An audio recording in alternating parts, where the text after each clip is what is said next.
Bonjour, bonsoir, c'est Setok et aujourd'hui on va parler du GP de Bakou, ce sera le débrief.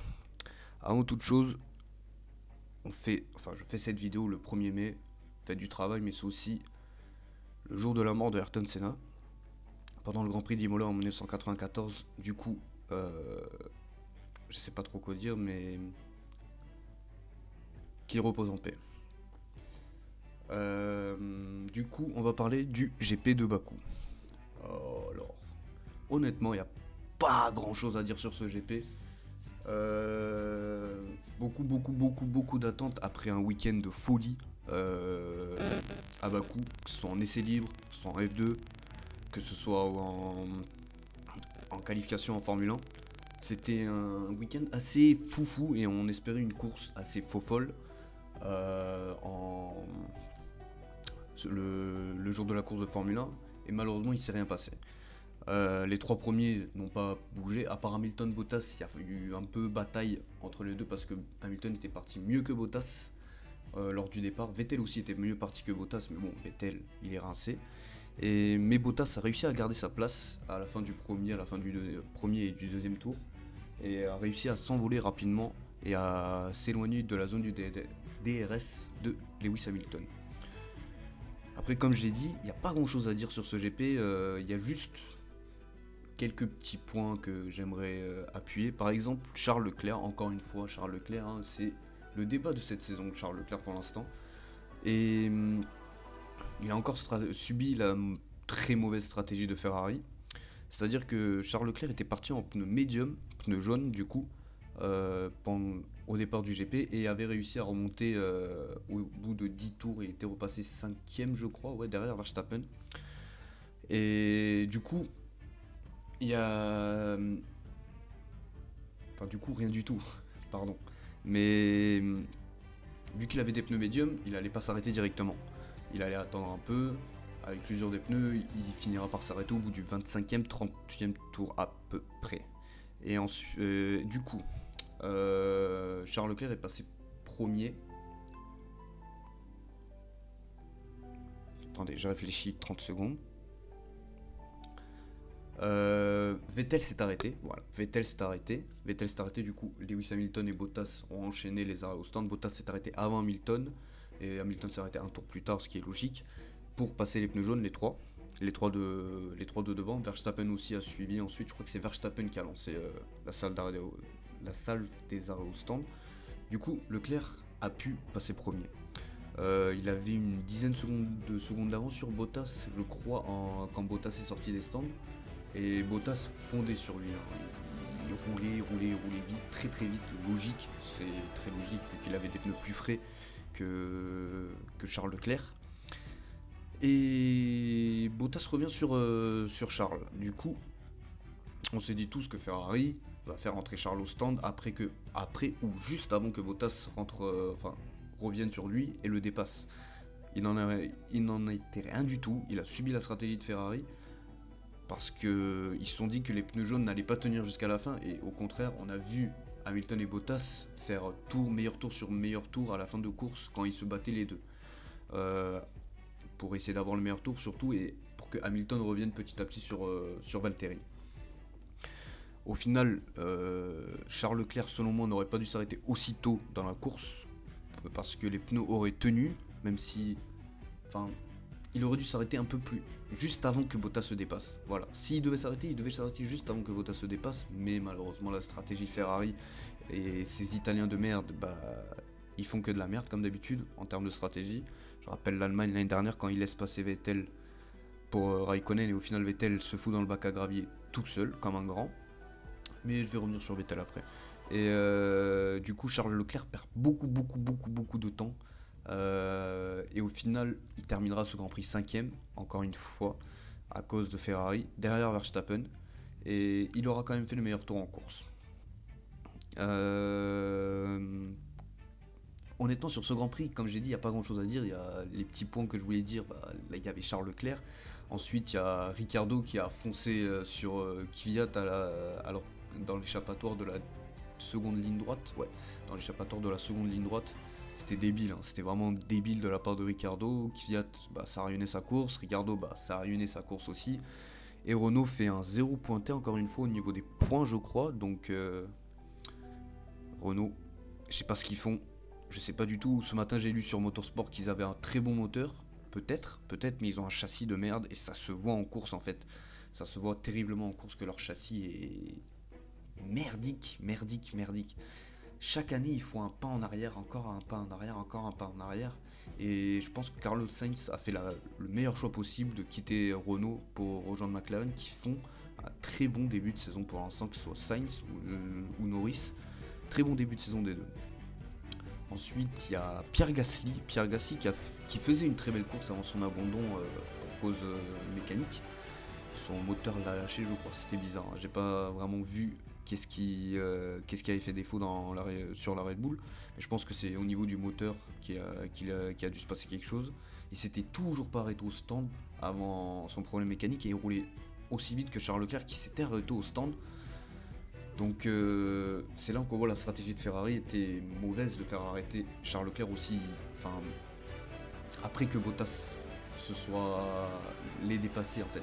C'était compliqué, c'était vraiment compliqué pour Ferrari, même si c'était une stratégie de merde.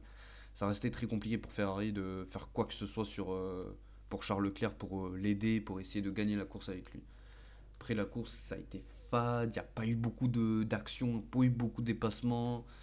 C'était monotone, mais ça suit une certaine logique. Par exemple, enfin, il n'y a pas de par exemple, c'est-à-dire que tout le long du GP, enfin tout le long du week-end du Grand Prix de Bakou, il s'est passé quelque chose dans une séance. Il s'est toujours passé quelque chose. En essai libre 1, ouh là là, pardon, j'ai frappé dans le micro. En essai libre 1, c'est Russell qui fait voler une plaque d'égout, du coup ça détruit son fond plat et les essais libres 1 sont annulés. En essai libre 2, il y a eu 2 drapeaux rouges, je crois, Lance Stroll et Kvyat, si je dis pas de bêtises. Ce qui a raccourci la séance, bien évidemment, ce qui n'aide pas les pilotes pour la préparation de course, parce que le vendredi est spécialement basé sur la préparation de course. Mais les pilotes ont quand même roulé à peu près 30 tours, les 4, le quatuor de devant, c'est-à-dire les 2 Ferrari et les 2 Mercedes, ont roulé à peu près 30 tours, 31 pour les les 2 Ferrari et 28 pour les 2 Mercedes. Ensuite, en essai libre 3, le samedi, je crois que c'est Charles Leclerc avait fait le meilleur temps. Et il avait fait le meilleur temps en essai libre 2 aussi. Et il prouvait encore une fois qu'il avait la meilleure voiture du paddock. Enfin, la meilleure voiture du week-end après Bahreïn, là, il y a 4 semaines. Et malheureusement, en qualification, il s'est passé que Charles Leclerc a tapé le mur. Là où Kubica l'a frappé aussi en Q1. Charles Leclerc le frappe en Q2 avec malheureusement une erreur de pilotage, hein, ça arrive, hein, même les meilleurs se trompent. On peut voir Schumi, on peut voir Vettel, on peut voir Hamilton, même Bottas, hein, tout le monde fait des erreurs en Formule 1, il n'y a pas de risque zéro. Il sera pardonné Charles, mais il a quand même remonté à la 5ème place, tant mieux pour lui. Et du coup c'est Bottas qui a fait la pole en Q3, vu que Charles Leclerc s'est accidenté en Q2. Et vu qu'il y a eu énormément d'actions, que ce soit en F1 ou en F2 à Bakou, il y a eu énormément d'actions, sauf pour le Grand Prix de Formule 1 du coup le dimanche, mais les 2 courses de F2 étaient plutôt belles, il y a eu pas mal de péripéties. Mick Schumacher qui part en tête à queue dans la première course de F2. Dans la seconde course, il y a eu un accident, je crois, je ne m'en souviens plus trop, mais la course était belle en tout cas. Et ça promettait beaucoup de choses pour la course, et au final ça a capoté. C'est pas grave, hein, ça arrive. Je crois que c'est la 2ème course la plus chiante de Bakou après celle de 2016 où Rosberg avait gagné. Mais les pilotes se sont assagis, hein. C'est vraiment logique que les pilotes s'assagissent après ce week-end riche en action qu'a vécu l'Azerbaïdjan et qu'a vécu la capitale Bakou. Donc voilà. C'était. J'ai pas grand chose d'autre à dire sur ce Grand Prix, hein. On peut voir que Vettel est totalement rincé depuis l'année dernière, depuis l'Allemagne l'année dernière. En fait, il s'est passé quelque chose dans la tête de Vettel à mon avis, psychologiquement. Il est lent, très très lent. Je comprends pas comment Vettel a pu être plus lent que les Mercedes à Bakou, parce que le moteur Ferrari est tellement puissant, ça donne presque 10 km/h plus vite que le moteur Mercedes, mais il reste à 0,4 dixième constamment pendant la course d'Hamilton. Enfin, au temps par tour. Et il a fini à 4 secondes, je crois, d'Hamilton. 4 secondes d'Hamilton. Il a jamais pu se rapprocher, il a jamais pu l'attaquer. Il a rien pu faire Vettel dans tout le GP. Comme à Shanghai, là, il y a 2 semaines. Comme à Bahreïn. Enfin, Bahreïn, il avait attaqué. Et au final, son attaque, bah, il a fait tête à queue, hein, on s'en rappelle. Comme contre Ricciardo à Austin l'année dernière au premier tour. Et là, à Bakou, c'était. Il comprend pas la voiture. Comme il le dit lui-même, la voiture réagit de manière pas très naturelle avec lui. Donc, il va s'habituer avec la voiture. C'est comme avec Gasly, je pense. Il va s'habituer petit à petit avec la voiture et au fur et à mesure de la saison, il va revenir sur le devant de la scène. Même s'il a fait podium, là, on peut le voir. Il va revenir sur le devant de la scène et il pourra à nouveau se battre avec les Mercedes. Le seul bémol après, c'est quand je vois Charles Leclerc rouler aussi bien avec sa Ferrari, alors que c'est sa première année chez la Casa Rossa, je me dis que Vettel, en 4 ans, il a rien appris chez Ferrari. Absolument rien appris. 4 ans, il est venu en 2015 chez Ferrari. Il est toujours stagnant, il cherche des excuses par-ci par-là. Ouais, la voiture n'agit pas bien, enfin je comprends pas la voiture, j'avais pas le réglage, les Mercedes étaient trop rapides. Bref, Vettel, il faut qu'il se remette en question lui-même, comme je disais à Esteban Ocon l'année dernière, il faut qu'il se remette en question lui-même, il faut qu'il arrête de trouver des excuses et qu'il aille aussi vite qu'il allait pendant pendant sa période Red Bull, sauf la dernière année, en 2014. Mais il faut qu'il se réveille en fait. Dans sa tête, il faut qu'il se passe quelque chose, sinon ça va pas le faire. Qu'est-ce que je pourrais dire d'autre sur ce Grand Prix? Je pourrais dire que Bottas est un candidat au titre déjà, parce que c'est son quatrième podium, comme Lewis Hamilton, hein, quatrième podium d'affilée, quatrième doublé d'affilée pour Mercedes. Et Bottas va devenir petit à petit une grosse menace pour Lewis Hamilton.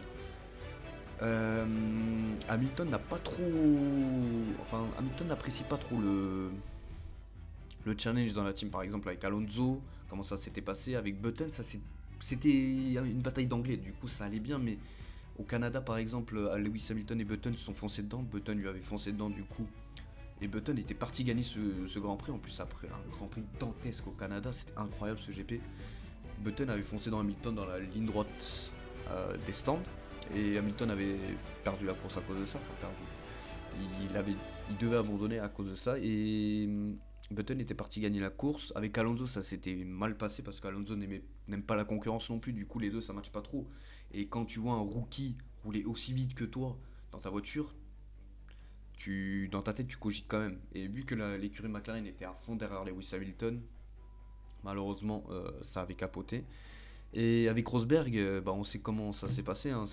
C'était bataille sur bataille sur bataille sur bataille. Je sais pas si les deux sont amis comme avant, mais il y a quelque chose qui s'est cassé dans la relation. Après, Bottas, c'est un Finlandais. Les Finlandais en Formule 1, ils sont tous très calmes. Genre, ils vont pas chercher l'embrouille, ils vont pas se casser les couilles. Ils sont calmes, ils sont moi, comme le dirait Raikkonen. Bah, Raikkonen, regarde, il est finlandais. Pilote très calme, pas très émotif. Bottas, il est un peu plus émotif que Raikkonen parce que Kimi est un personnage spécial, mais Bottas est un peu plus émotif et ce début de saison va lui faire énormément de bien. Comment ça va se passer chez Mercedes après ce GP, je sais pas du tout parce que les deux ont 2 victoires, mais Lewis Hamilton a des victoires, mais c'est compliqué. Celle à Bahreïn a été servie comme sur un plateau. Leclerc a eu un problème mécanique, du coup il a pas pu se batailler contre Hamilton et il a perdu sa première place à cause de ça. À Shanghai, c'était très fort. Je crois que c'était Bottas qui avait fait la. Non, c'était Hamilton qui avait fait la pole. C'était qui avait fait la pole à Shanghai? C'était Bottas ou Hamilton? Je sais plus du tout. Mais Bottas a fini deuxième et Hamilton avait gagné le GP finalement. Et il s'était pas passé grand chose non plus à Shanghai, hein, comme je le rappelle. Et là, Bottas en Australie, il a frappé un gros coup. Dès le premier GP, il a frappé un gros coup. Parce qu'il a mis 3 dixièmes, je crois, à tout le monde. Et à Bakou, c'était à peu près pareil. Genre, très très fort Bottas ce week-end-là. Il a pas craqué sous la pression des 2 premiers tours avec Hamilton qui se faisait très pressant sur lui. Et il s'est vite cédé, il s'est rapidement détaché. Il a rapidement pris 2 secondes d'avance sur l'anglais. Et il a pu faire sa course tranquillement. Je pense qu'il y aura une bataille interne à partir... Ça dépendra en fait à Barcelone comment ça va se passer. Normalement les Ferrari devraient être les plus rapides à Barcelone, encore une fois, parce que le moteur est là, parce que les performances pendant les essais hivernaux, Ferrari les avait sur ce circuit même. Et si Bottas termine devant Hamilton à nouveau, je pense que ça va cogiter chez Mercedes. Après Mercedes, il faut savoir une chose, c'est qu'ils laissent leurs pilotes se battre. Que ce soit Rosberg-Schumacher, que ce soit Rosberg-Hamilton, et là ça va être pareil avec Hamilton-Bottas. En fait, tant qu'ils ont un champion pilote et le championnat constructeur, ils vont les laisser se battre. Pour l'instant, les deux pilotes sont très propres entre eux. Est-ce que ça va continuer? Je pense pas. Quand il y aura un championnat à la clé, à un moment donné, ça va tourner sale. Et ça pourrait profiter au Ferrari du coup. Et ça risque d'être très intéressant de suivre cette saison chez Mercedes, comparé à l'année dernière où Bottas et Valtteri, this is Toto. Please hold positions.